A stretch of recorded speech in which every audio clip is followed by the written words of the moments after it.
नमस्कार दोस्तों, मेरा नाम है गौरव शर्मा। आप सभी का कृष्णा क्लासेज मंच पर हार्दिक अभिनंदन है।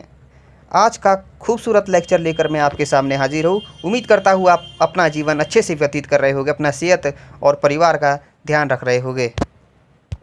दोस्तों, जिस प्रकार से हाल ही के दिनों में आप महसूस कर रहे होंगे कि जो महंगाई का स्तर है वो चरम सीमा पर पहुँच चुका है। शायद ही कोई ऐसा व्यक्ति होगा जो महंगाई से अनभिज्ञ होगा या अछूत होगा, क्योंकि महंगाई, आप जो चीज़ें आप पहले खरीदते होगे आप महसूस कर रहे होगे कि उसके दाम अब चरम सीमा पर पहुंच चुके हैं।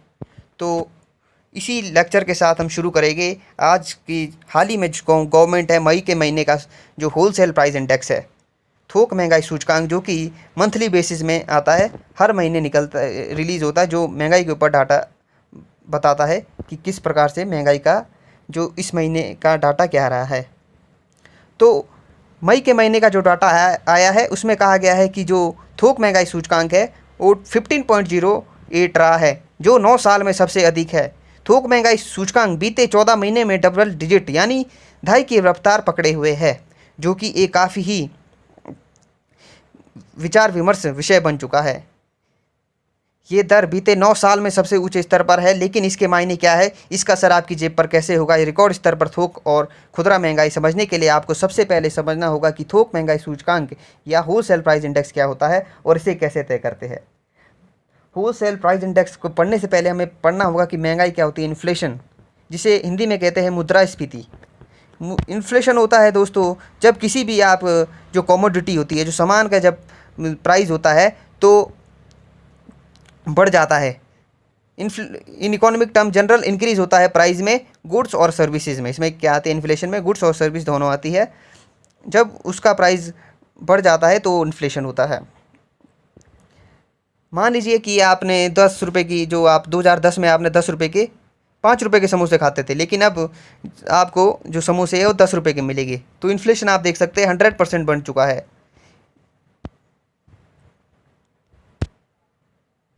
ये दोस्तों आप ग्राफ देख सकते हैं WPI का, कि किस प्रकार से 14 महीनों से लगातार हाई पे हाई बनाते जा रहा है। देखिए,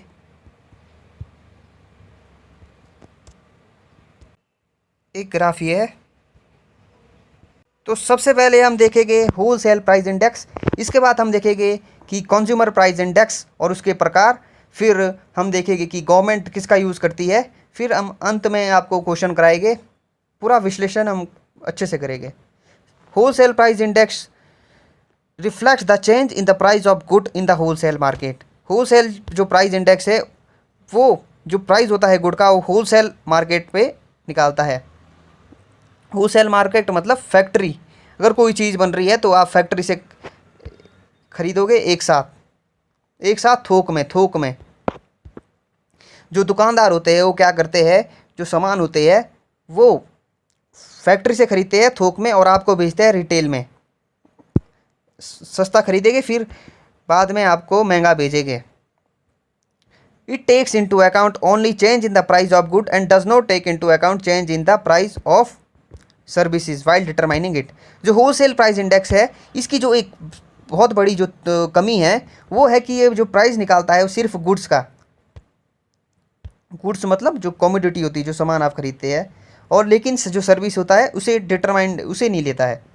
अब हम हिंदी में भी आपको दिखाते हैं, आप देख सकते हैं हिंदी में। थोक महंगाई सूचकांक थोक बाजार में वस्तुओं की कीमत में होने वाले बदलाव को दर्शाता है। इसमें सिर्फ वस्तुओं की कीमत में हो रहे बदलाव को ही ध्यान में रखा जाता है और इसे तय करते समय सेवा की कीमत में आने वाले बदलाव को शामिल नहीं किया जाता। इसमें सर्विसेज को शामिल नहीं किया जाता, ओनली गुड्स लिया जाता है। और हम देखते हैं कि होलसेल प्राइस इंडेक्स में कौन कौन से आपके किसको ज़्यादा महत्व दिया जाता है। जो होलसेल प्राइस इंडेक्स में वो मैन्युफैक्चरिंग यूनिट को ज़्यादा महत्व दिया जाता है, और सेकंड नंबर में आपका primary article. Wholesale price index में मैन्युफैक्चरिंग यूनिट को कितना दिया जाता है, 64.23, और प्राइमरी आर्टिकल को 22.62। प्राइमरी आर्टिकल जैसे आपके फूड हो गए, मिनरल्स हो गए, और फिर आपका फ्यूल्स को दिया जाता है 13.15%। अब आपसे क्वेश्चन पूछ सकते हैं, जो होलसेल प्राइस इंडेक्स है, थोक महंगाई सूचकांक है, उसमें सबसे ज़्यादा जो चंक है, परसेंटेज वाइज चंक है, वो किसका है? वो है आपका मैन्युफैक्चरिंग प्रोडक्ट। अब हम देखते हैं कंज्यूमर प्राइस इंडेक्स, जिसे कहा जाता है उपभोक्ता मूल्य सूचकांक। कंज्यूमर प्राइस इंडेक्स क्या होता है? At the same time the retail market index depend on the price of any good and services. Consumer price index Bharat सरकार ने 2014 से इसी में जो महंगाई है कैलकुलेट की जाती है। तो इसमें क्या होता है, आपका गुड्स और सर्विस दोनों आता है थोक महंगाई सूचकांक में। कंज्यूमर प्राइस इंडेक्स या उपभोक्ता मूल्य सूचकांक कहते हैं इसे हिंदी में। घरेलू उपभोक्ता द्वारा खरीदे गए सामान एवं सेवाएं, गुड्स एंड सर्विसेज दोनों आते हैं, इसी का औसत निकाला जाता है। कंज्यूमर प्राइस इंडेक्स में आप देख सकते हैं किसको ज़्यादा महत्व दिया गया है। इसमें दिया गया है आपका फूड एंड बेवरेजेस को। जो आपका होलसेल प्राइस इंडेक्स में उसको फूड एंड बेवरेज को महत्व नहीं दिया गया था इतना, लेकिन जो कंज्यूमर प्राइस इंडेक्स में इसमें सभी कमोडिटीज़ सभी सामानों को आपको शामिल किया जाता है, जैसे फूड, बेवरेज, हाउसिंग 42% और transportation, medical care, recreation, education और गुड्स एंड सर्विसेज। दोस्तों अब हम देखेंगे कि हमने क्या क्या डिस्कशन किया। सबसे पहले हमने डिस्कशन किया है कि गवर्नमेंट ने मई महीने में WPI थोक महंगाई सूचकांक निकाला, जिसमें लगातार 14वीं मंथ जो WPI आया वो डबल डिजिट में आया है, जो कि ये काफ़ी ही गंभीर विषय है। फिर हमने देखा इन्फ्लेशन क्या होता है। इन्फ्लेशन वो मुद्रास्फीति होती है, जब किसी भी जो कमोडिटी है, वस्तु का जो दाम है लगातार बढ़ता जाता है, या जो आपका रुपए है वो कमज़ोर हो जाता है, परचेजिंग पावर घट जाती है, या पैसे की क्रय शक्ति में कमी से मेल खाती है, कमी पाई जाती है या मेल खाती है। फिर हमने थोक मूल्य सूचकांक पढ़ा। इसमें हमने पढ़ा था कि जो आपका होलसेल प्राइस इंडेक्स निकाला जाता है वो कैसे निकाला जाता है। इसमें आपका गुड्स को लिया जाता है, वस्तु को लिया जाता है और सेवा का नहीं लिया जाता है। Reflect the change in the price of goods in the wholesale market. इसमें जो आपका मैन्युफैक्चरिंग सेक्टर या कह सकते हैं आप कि फैक्ट्री लेवल पर कैलकुलेट किया जाता है। इसका एक साइड इफ़ेक्ट ये है कि जो आपका जो हम है कॉमन मैन है वो खुदरा रिटेल लेवल पे ख़रीदारी करते हैं, खुदरा उसमें ख़रीदारी करते हैं। हम डायरेक्ट फैक्ट्री में तो नहीं जाते, हम दुकान से ख़रीदते हैं। तो ये एक ट्रू पिक्चर रिफ्लेक्ट नहीं करता है होलसेल प्राइस इंडेक्स। इसके बाद हमने देखा कि होलसेल प्राइस इंडेक्स में जो किस किस का कितना परसेंटेज है, तो इसमें 64% मैन्युफैक्चरिंग का है, जो कि एक काफ़ी ही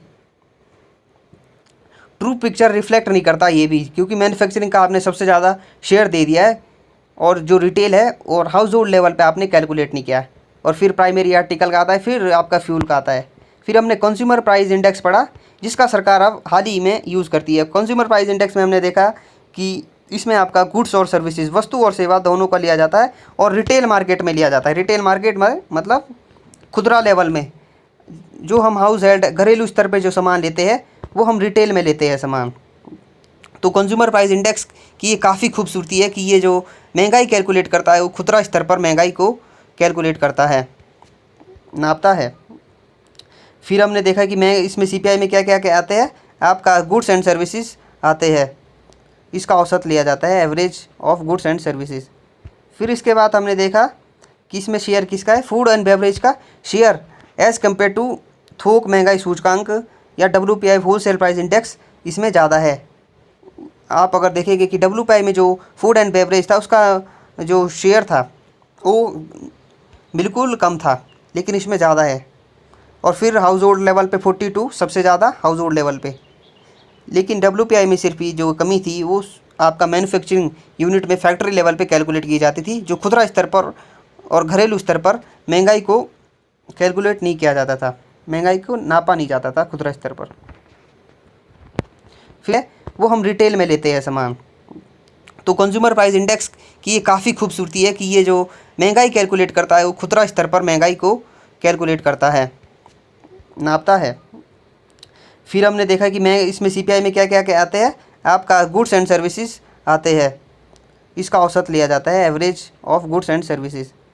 फिर इसके बाद हमने देखा कि इसमें शेयर किसका है, फूड एंड बेवरेज का शेयर एज़ कम्पेयर टू थोक महंगाई सूचकांक या WPI होलसेल प्राइस इंडेक्स इसमें ज़्यादा है।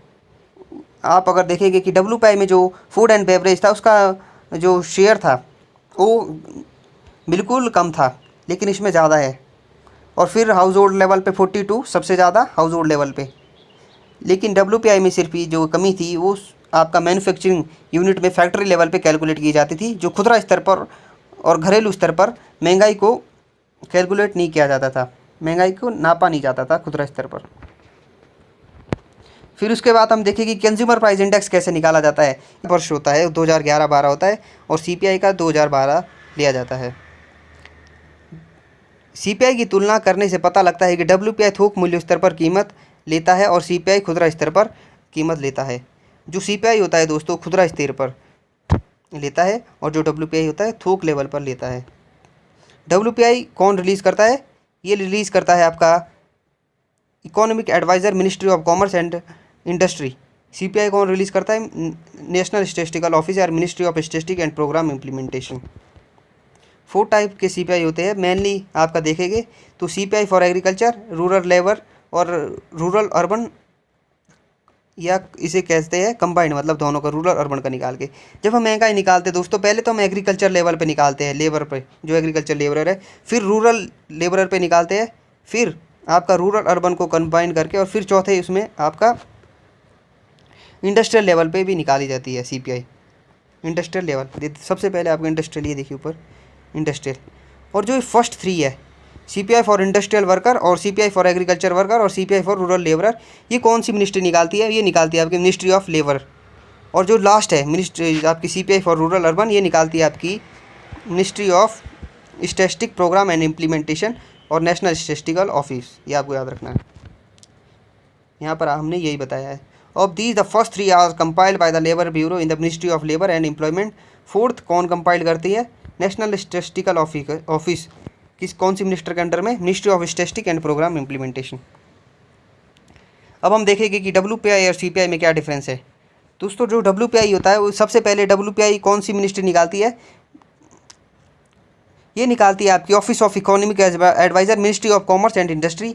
और जबकि जो CPI है वो CPI निकालती है आपको नेशनल स्टैटिस्टिकल ऑफिस और ministry of statistic program implementation, ये निकालती है।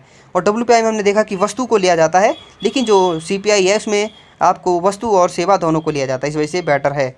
लेकिन WPI में आइटम की कितनी क्या की जाती है? 697 आइटम इंक्लूड की जाती है।